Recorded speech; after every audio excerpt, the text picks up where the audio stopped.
Bonjour à toutes et à tous, nous sommes mardi, voici la quotidienne du 15 septembre.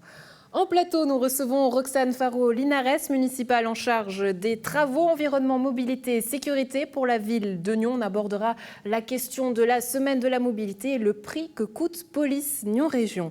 En sport, on s'intéresse à la journée du Tai Chi, une folle journée du Tai Chi qui aura lieu le 20 septembre à Saint-Cergue en compagnie de plusieurs enseignants de Suisse romande. Enfin, on passe du Tai Chi à la culture pour danser en compagnie de Opus Airbox, un spectacle à voir à la Colombière à Nyon le vendredi 18 septembre.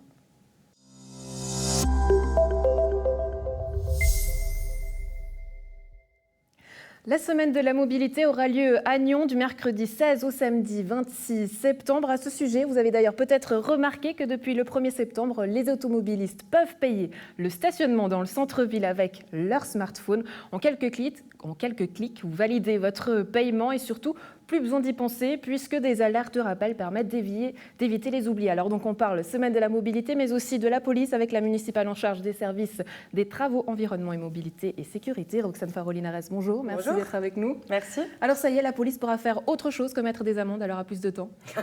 Alors la police fait déjà bien d'autres choses que de mettre des amendes. Non, là on est sur un système qui facilite vraiment la vie du citoyen.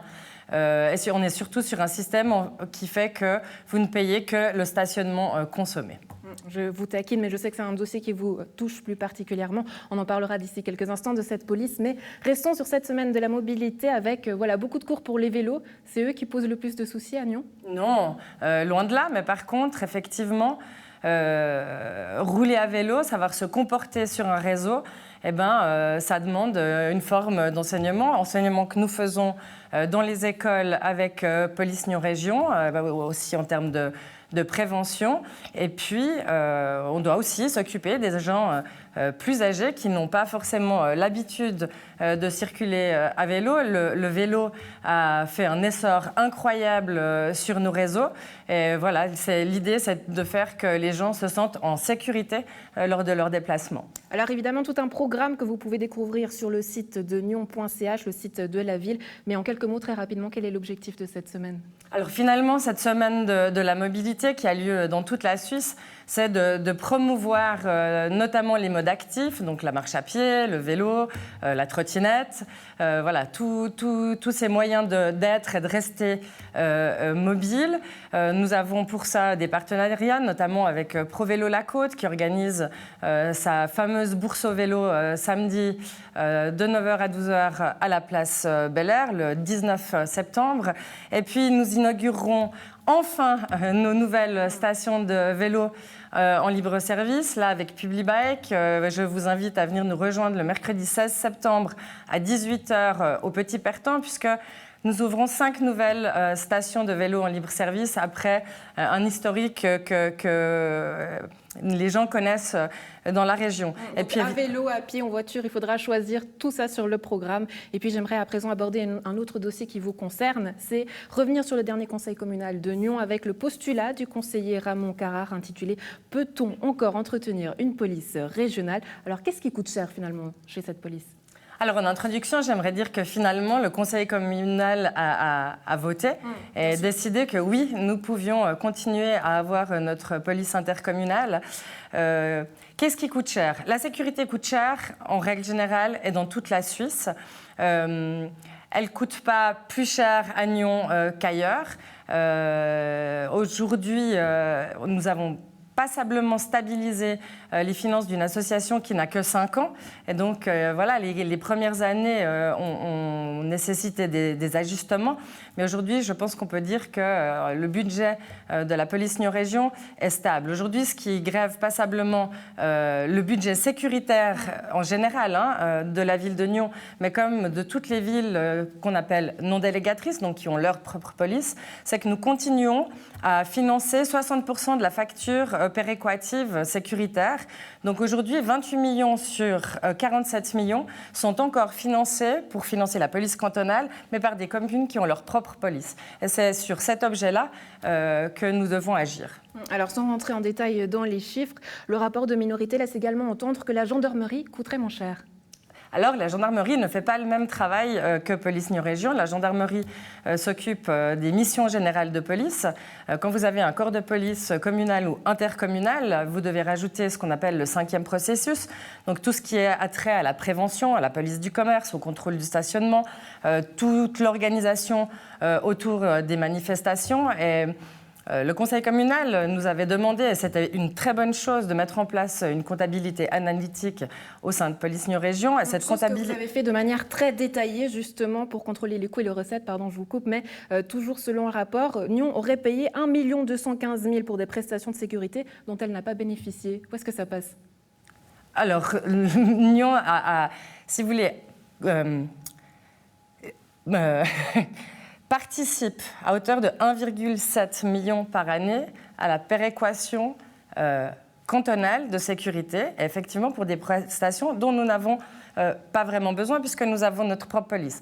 Mais pour revenir sur la comptabilité analytique, ce qu'elle nous a montré, ce qu'elle a mis en évidence, c'est que 62% du travail de nos collaborateurs a trait aux missions générales de police, donc les missions qui pourraient être couvertes par la police cantonale, mais 38% de ces missions-là sont du 5e processus et ne sont absolument pas prises en charge par la police cantonale. Mais elles sont quand même bénéfiques pour Nyon. Elles sont extrêmement bénéfiques tant pour Nyon que pour Cran et Prangin. Et pour terminer cette discussion, la campagne de recrutement pour l'école d'aspirants des polices vaudoises qui a démarré le 31 août, une campagne simultanée pour la police cantonale vaudoise et les 9 corps de police communale. À Nyon, est-ce qu'on manque de policiers? Alors, il manque à peu près 4000 policiers en Suisse. Donc oui, nous manquons de policiers et évidemment, ces campagnes de recrutement sont très importantes. Alors effectivement, à Nyon, mais comme dans les 9 corps de police communale et intercommunale et à la police cantonale, nous sommes en phase de recrutement. Qu'est-ce que je pourrais donner pour donner envie à vos téléspectateurs, c'est que finalement c'est un métier extrêmement varié. Voilà, chaque journée est différente. C'est un métier qui nécessite finalement une grande fibre sociale, qui nécessite d'avoir le regard posé sur ses concitoyens. C'est aujourd'hui une formation de 2 ans, une année à l'école de police et ensuite une année dans les corps de police. Il faut avoir entre 18 et 32 ans.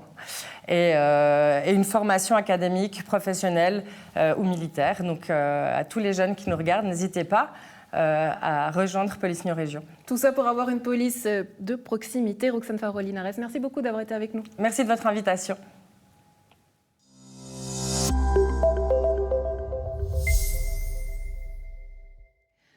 Place à la folle journée du Tai Chi. La manifestation aura lieu le 20 septembre à Saint-Sergue, au centre du Vallon, en compagnie de plusieurs enseignants de Suisse romande. Aujourd'hui, nous partons donc à la découverte de cet art martial chinois avec vous, Laurent Rochat. Bonjour, merci d'être avec nous. Alors expliquez-nous comment elle est née, cette folle journée du Tai Chi. D'abord une association qui est née il y a un peu plus d'une année, dont le but était de réunir tous les acteurs de cet art ancestral chinois. Et puis, l'année dernière, on a fait un premier week-end de cours entre 2 enseignants. Ça a eu pas mal de succès. Et après, on s'est dit qu'il fallait qu'on réunisse un maximum de styles, de genres, de pédagogies différentes sous un même toit pour offrir de la diversité. Parce qu'en fin de compte, c'est un des thèmes du Tai Chi.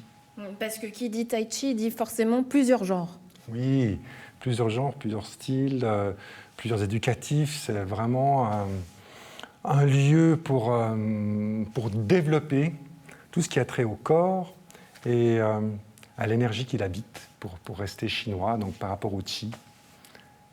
Donc justement, travailler ces corps, on a quelques images de cet art martial chinois, mais concrètement, comment ça fonctionne et qu'est-ce que c'est? Alors, je ne sais pas, vous allez diffuser les images maintenant. Elles sont juste là. Elles sont juste là. Alors là, c'est une forme qui... c'est la forme de Mao qu'on voit là. C'est-à-dire, le Tai Chi Chuan, ça a été créé au 19e siècle. C'est un texte. C'est un texte qui décrit une structure corporelle, une manière de l'utiliser, de manière à actualiser le Qi à l'intérieur de soi. Sur la base de ce texte, il y a énormément de courants qui se sont développés. Et ça, c'est son aspect le plus moderne. C'est les 24 postures de Pékin, qu'on appelait aussi les 24 postures de Mao, qui ont été développées donc, sur des bases de Tai Chi traditionnelles. Elles ont été simplifiées et développées pour être enseignées dans les usines de manière à maintenir la population chinoise en bonne santé. Et puis petit à petit, étant très codifiée, elle a été propice à être utilisée en compétition.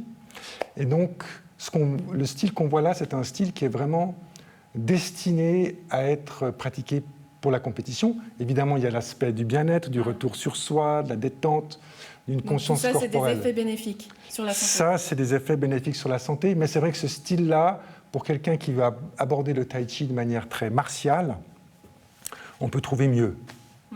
Parce que concrètement, comment ça fonctionne? Ça part d'un texte pour arriver à une méditation et finalement on travaille sur le corps? Oui. Bon, c'est un texte qui parle du corps à la chinoise, bien sûr. Et donc, c'est une pratique corporelle qui va faire le commentaire de ce texte.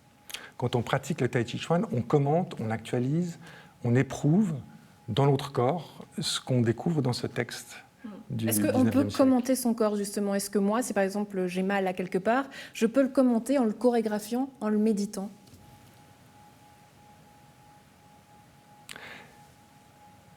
Dans le mot commenter, j'entends tout un travail mental. Et en fait, justement, quand on commente le texte en le mettant en mouvement, il y a le mental qui s'arrête. Et le corps a sa place. Donc je pense que si il y a une souffrance, moi j'ai commencé le Tai Chi Chuan pour les problèmes de santé il y a une trentaine d'années. Et donc ça m'a permis de l'entendre de manière la plus précise possible et lui donner le mouvement nécessaire pour passer à autre chose. Aujourd'hui, vous êtes devenu un expert, hein, vous avez une école de Tai Chi, vous avez reçu plusieurs médailles, mais est-ce que tout le monde peut participer à cette folle journée du Tai Chi? Oui, c'est ouvert aux débutants, bien sûr. Ils verront le Tai Chi vraiment de manière très très large. Il y aura aussi du travail des armes, il y aura le travail de l'épée. On ne fera pas de travail à deux parce qu'il y a des consignes d'actualité dont on ne parlera pas plus maintenant et qui seront très respectées pendant ce week-end, qui doit être une vraie réussite. Voilà. Le samedi soir, il y aura aussi une soirée cinéma à 18h30 au Vallon, où on va diffuser un film des années 70 par le grand réalisateur King Hu qui s'appelle Touch of Zen, et c'est la naissance du cinéma chinois comme on le connaît aujourd'hui. Tout ça à découvrir justement lors de la folle journée du Tai Chi le 20 septembre à Saint-Cergue. Laurent Rochat, merci beaucoup d'avoir été avec nous. Merci Andrea.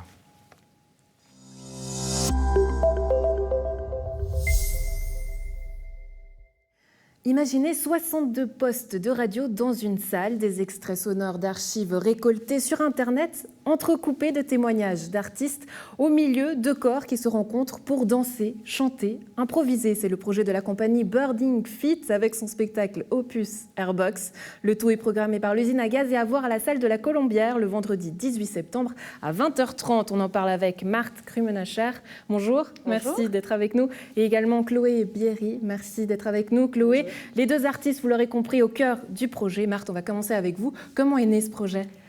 Eh ben, j'ai rencontré Chloé l'année passée dans le cadre de la fête de la danse. C'était où, à Yverdon ?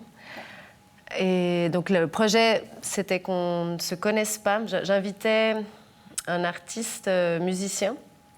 Il fallait que je ne le connaisse pas pour improviser pendant 10 minutes. Donc on m'a proposé Chloé, que du coup je ne connaissais pas. Et ça a été une très belle rencontre, enfin, l'impro qui en est sorti. Et on s'est dit qu'un jour, on aimerait donner une forme plus longue, en fait, en gros, travailler ensemble. Et l'opportunité s'est présentée avec la Bâtie cette année, une année plus tard. Quel est le bruit que vous questionnez ?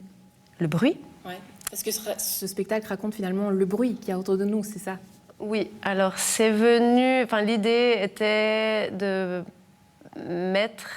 questionner plutôt la rencontre. Plus que le bruit, c'était plutôt mettre la rencontre dans un environnement, créer un environnement sonore qui parlerait de toutes les informations, cette information en continu qu'on a d'ailleurs maintenant avec la télé ou tout ce qu'on reçoit sur nos téléphones portables, qui, moi, je trouve, c'est une sorte de pollution, disons. Et comment est-ce que nous, on peut se rencontrer là-dedans ? Qu'est-ce qui se passe encore quand on est sollicité par beaucoup d'informations ? Une rencontre au milieu du bruit. On regarde un extrait et on en parle juste après.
Chloé, en termes de musique, vous travaillez surtout votre voix dans ce spectacle. Qu'est-ce que vous avez voulu apporter? Quelle est votre touche là-dedans?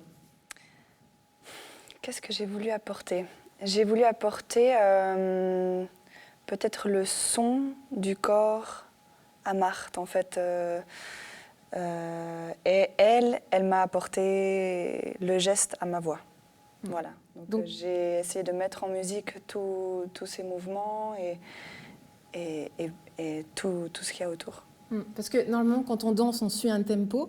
Là, c'est l'inverse qui se passe, au fait, c'est ça? Ou pas forcément? On se nourrit toutes les deux. Enfin, c'est autant elle qui impulse que moi à travers mes mouvements. Comme un dialogue, en fait, comme quand on parle. On n'est jamais tout seul. Donc ce projet, j'imagine qu'il va grandir. Voilà, une représentation le vendredi 18 septembre, mais j'imagine que chaque représentation est différente. Tout à fait. Il y a aussi beaucoup de place à l'aléatoire aussi, dans les radios, etc. Donc déjà, ça donne à chaque fois quelque chose de différent. Et là, ça sera encore plus différent parce que le dispositif, on aura un dispositif beaucoup plus intime à la salle de la Colombière où les gens seront assis tout autour de nous plutôt que dans un théâtre classique comme on l'avait fait à Genève où c'était en frontale. Donc on se réjouit en fait de tester cette pièce. Ça va donner quelque chose de complètement différent, d'avoir les gens tout proches. Et oui, c'est une pièce qui va vraiment grandir, mûrir, changer. Et d'autant plus que c'est de l'improvisation, donc c'est tous les soirs différents. Tous les soirs différents, donc aucune raison de ne pas le rater. Justement, Opus Airbox à voir à la salle de la Colombière, programmé par l'usine à gaz à 20h30 le vendredi 18 septembre.